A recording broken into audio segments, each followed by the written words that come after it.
Good evening and happy Halloween. My name is Instant, and today we take a closer look at John Carpenter's Halloween.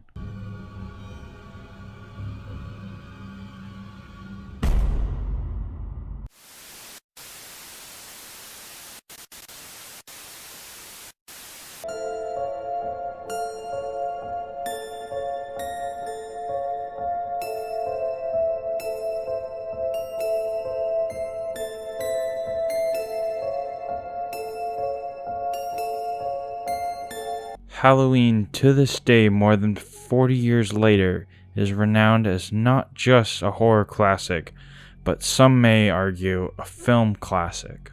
Not only has Halloween had 7 sequels to follow it, a gory 2-movie reboot done by Rob Zombie, but it is now in the middle of a trilogy sequel to the first movie. So you may be wondering how this massive film franchise came to be.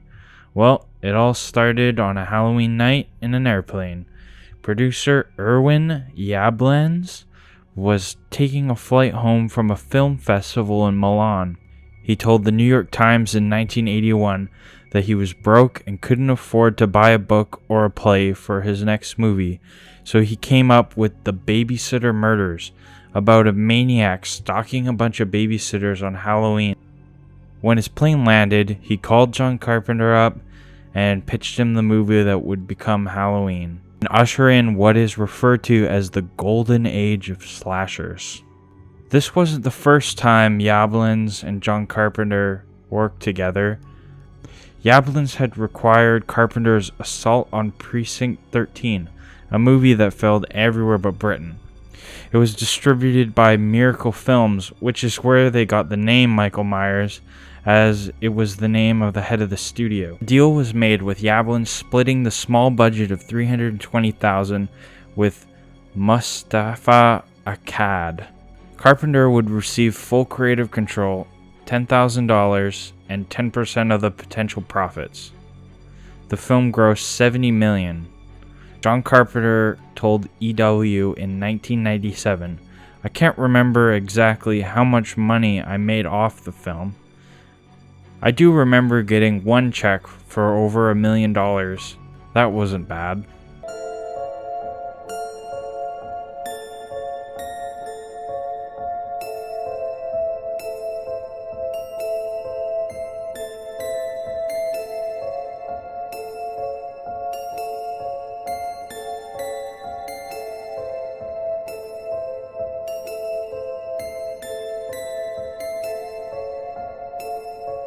Halloween took 20 days to film over a 4-week period and was shot in South Pasadena, California, Garfield Elementary School in Alhambra, California, and the cemetery at Sierra Madre, California.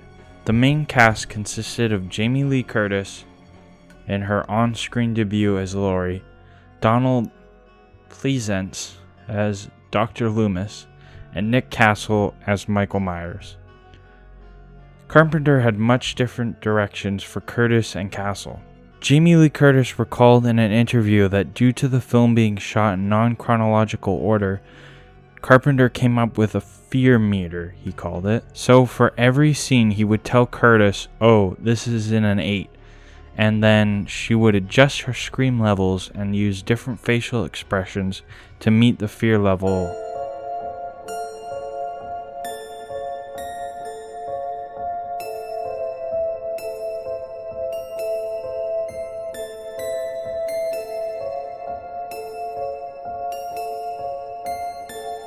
He had the opposite directions for Castle, whom he gave very little instruction. When Castle asked what Myers' motivation was for a particular scene, Carpenter replied that his motivation was to walk from one set marker to another and not act.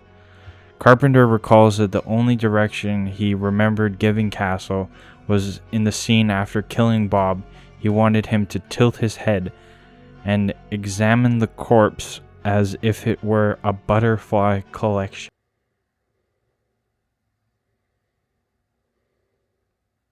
Hi, Annie. Oh, hi, Paul. Stuck, huh? All right, cut it out. It can happen to anyone. Sure, stuck in Yeah, but I've seen you stuck in plenty of other positions. My parents are gone.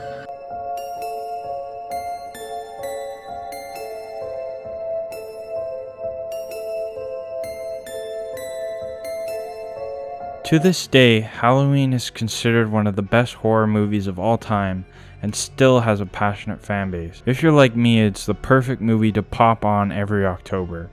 There's just so much to love about this movie, from the theme that John Carpenter made himself, to Jamie Lee Curtis's wonderful performance, earning her the forever title of Scream Queen, to just Michael Myers being a complete madman killing for no particular reason. I mean, thank God in the new trilogy they're rewriting that stupid plotline in Halloween 2 where it makes Laurie his sister. Like, I love a good fleshed out villain as much as the next guy, but why can't we also have good movies where we don't relate to the murderer and he is just a senseless killing machine? Killing because that's how he likes to spend his weekends. I just feel like we don't see that much anymore. Anyway, getting off track here. Halloween's impact is still felt today. In nearly every slasher movie, there is a bit inspired by this movie. One of the biggest takeaways that you see in movies today is the shots Carpenter used following Michael around. But we aren't just looking behind his shoulder. No, we are actually Michael Myers in these shots, lurking in the window and plotting our murders out.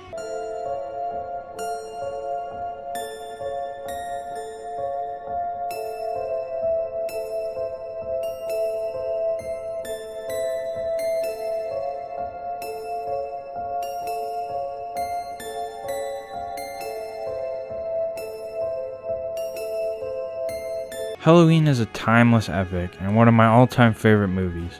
It truly is a landmark for the horror genre, which is crazy to think about considering a lot of people would argue that it's only Carpenter's second best horror film. It's crazy to think about that this film started as something to do for cheap that turned into one of the most successful independent films of all time, with its franchise still continuing 42 years later, which I think should be inspiring to young filmmakers of any genre. I hope that Michael Myers is still murdering teenagers in another 42 years. So if he was locked up for 15 years at the age of 6, that would make him 21 in 1978. So that would put him around 105? Hey, that's actually not a bad idea. We could have him go around in a wheelchair with a mask on. Joking aside, as long as the slasher subgenre is still alive, there will always be a bit of Myers in every Jason Voorhees, Freddy Krueger, or whatever teenage murdering psycho comes along next. Well, thank you so much for watching, and if you enjoyed, leave a like.